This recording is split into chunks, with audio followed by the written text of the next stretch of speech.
How to map any goal, even one that's huge, complicated, or makes you feel anxious just thinking about it. Step 1 is to write down your goal. For our first example, let's choose something pretty straightforward. Let's say you want to write a letter to your senator. Take a piece of paper and write that down over on one side. It's also very helpful to put up an image that symbolizes it for you. I'm going to use a mailbox, and then go ahead and circle it.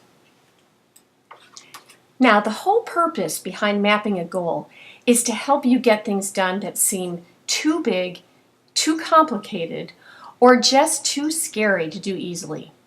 So when you look at this goal, writing a letter to your senator, if you think to yourself, piece of cake, that looks pretty easy, then you don't need to map it.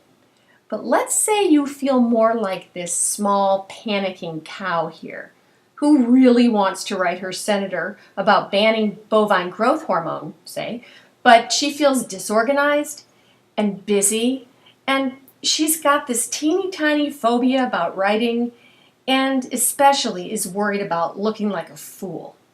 So writing her senator is daunting for her. We're going to watch over her shoulder as she maps out this goal. Knowing how to map will come in handy when you want to take on something that's daunting to you.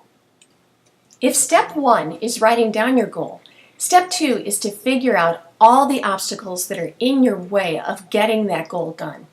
Ask yourself, why can't I walk to the mailbox and mail that letter right now? The great thing here is our cow is already freaking out about her goal, so her imagination is warmed up and thinking of her obstacles. The question she needs to ask herself is, why can't I mail that letter immediately?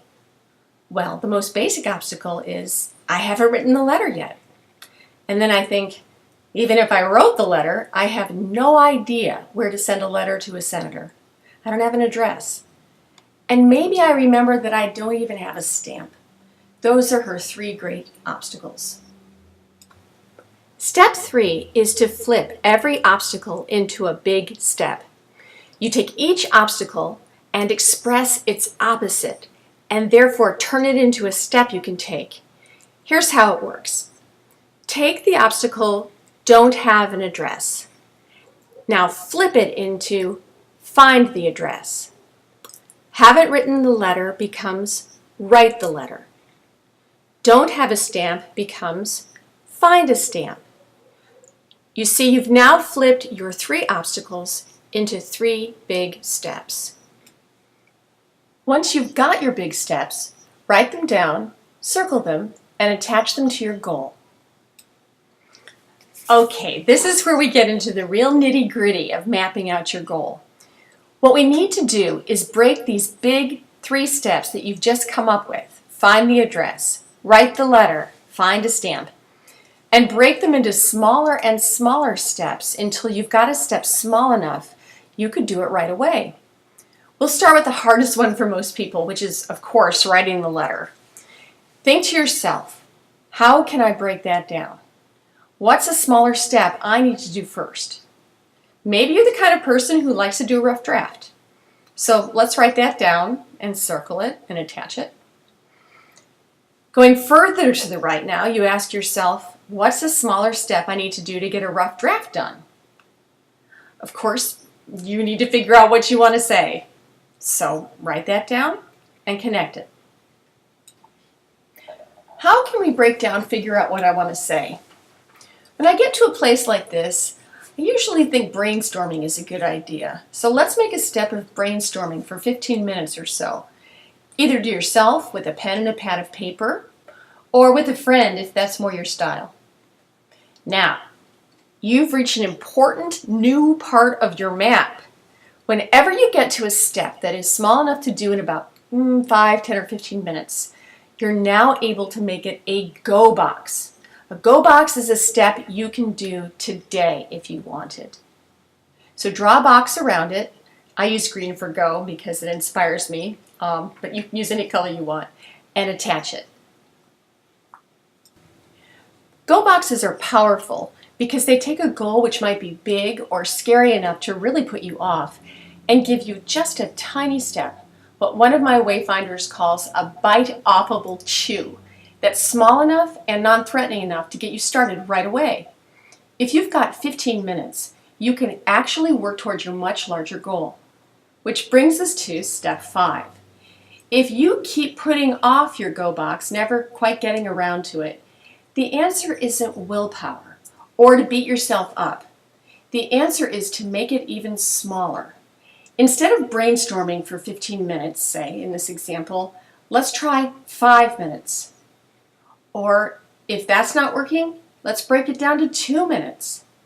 Sometimes for a goal that makes you really anxious, you need to break it into what I call a micro movement, like think about my senator for 10 seconds. Anything to break the logjam and get you taking a step forward. Let's do that again. Let's make another go box for this goal. Working on that same big step, write the letter, I asked myself, is there any other step I need to do to get that done? Well, I remember I don't know how to refer to a senator in the greeting of my letter. Is it Dear Senator Smith or Dear Susan or Your Grace? So I need to find out how to address a senator. I write that down and circle it and attach it. And working right, what is a smaller step to finding out how to address a senator? I'm pretty sure I can look that up online. So I write that down, but before I attach it, I notice that this step is small enough to do in about 5 to 15 minutes, so I can make a go box. So I draw a box around it and attach it, and now I have 2 go boxes, 2 small things I can do right away to make progress toward my goal. Because our goal is pretty simple, we can map out the other big steps pretty quickly. For the big step, find the address to mail a letter to, I can look it up online. Again, I've got a go box there because that's just going to take me a few moments. For the big step, find a stamp. A smaller step might be to put buy stamps on your grocery list, or to ask your neighbor for a stamp. Or, in my case, I happen to live with a very neat person, so I know look for a stamp is only going to take a few minutes. And so I've got a go box there. Now, it's possible this seems really overcomplicated to you, all this breaking things down and making small steps and go boxes. But for our little cow, and actually for a lot of people I work with, writing is intimidating, especially if it's about something you care about.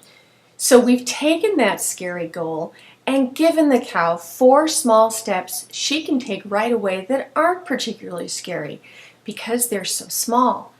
And the great thing is for her that action, one little action, sometimes brings its own momentum and leads you to more action. So the steps for mapping again are 1, write down your goal. 2, figure out your obstacles. 3, flip every obstacle into a big step.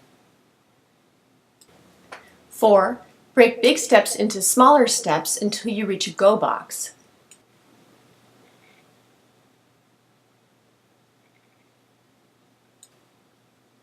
And finally 5, if you find that the step in your go box is too big and you just keep putting it off, make it even smaller.